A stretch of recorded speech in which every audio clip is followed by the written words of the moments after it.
मलमल धोए शरीर को, धोए न मन का मैल, नहाए गंगा गोमती, रहे बैल का बैल। दोस्तों, ये लाइन हमें बहुत से मतलब से मिलवाती है।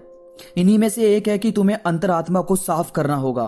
तुम संसार की रोशनी तो देख पा रहे हो, पर मन में घोर अंधेरा है।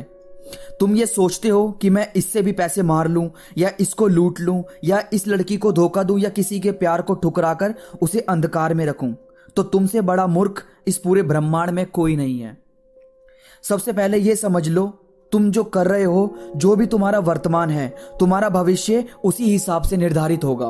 अगर तुम आज किसी लड़की को या कोई लड़की किसी लड़के को धोखा दे रही है, या ऐसा कोई इंसान जो तुम पर बहुत भरोसा करता है और तुम उसे ही किसी प्रकार के धोखे में रखते हो, तो अभी समझ जाओ, क्योंकि हमारी जिंदगी हर एक मोमेंट पर बदलती रहती है। हम सब बहुत अच्छे से जानते हैं कि इस संसार में सत्य को कोई हरा नहीं सकता। वो किसी ना किसी रूप में, किसी ना किसी वजह से हमारे सामने आता रहता है। ऐसे में अगर तुमने कभी भी किसी का भला किया होता है, तो तुम्हें उसका फल भी जरूर मिलता है, और अगर बुरा किया हो तो उसका कितना भयानक परिणाम होगा तुम उसे सोच भी नहीं सकते। ऐसी ही एक सच्ची घटना मैं आज तुमसे शेयर करने वाला हूँ। बहुत साल पहले की बात है। मेरी एक दोस्त की शादी एक अच्छे डॉक्टर से हुई थी।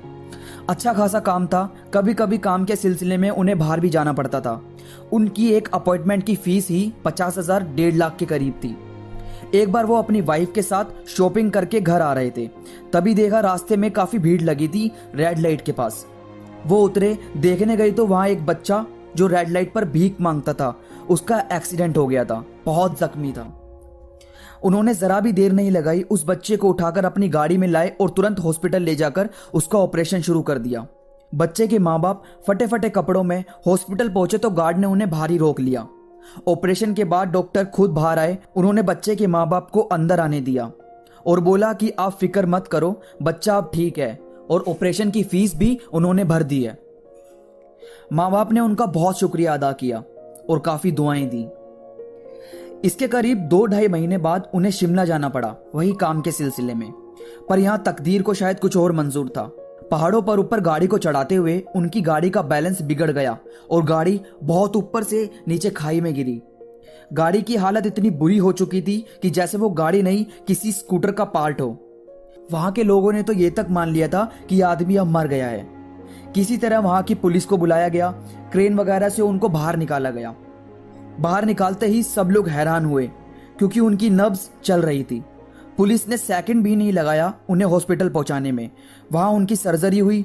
उनकी हड्डियां पूरी तरह टूट चुकी थी, वो चल नहीं सकते थे, पर खुद भी हैरान थे कि वे कैसे बच गए। बहुत टाइम लगा उन्हें अपने पैरों पर खड़ा होने में, पर वो अब ठीक हैं। तो देखा दोस्तों, दुख दुर्घटनाएं सबकी जिंदगी में लिखी है, पर दुर्घटना के वक्त कोई चीज ऐसी आती है या कोई शक्ति ऐसी होती है जो तुम्हें तुरंत बचा लेती है।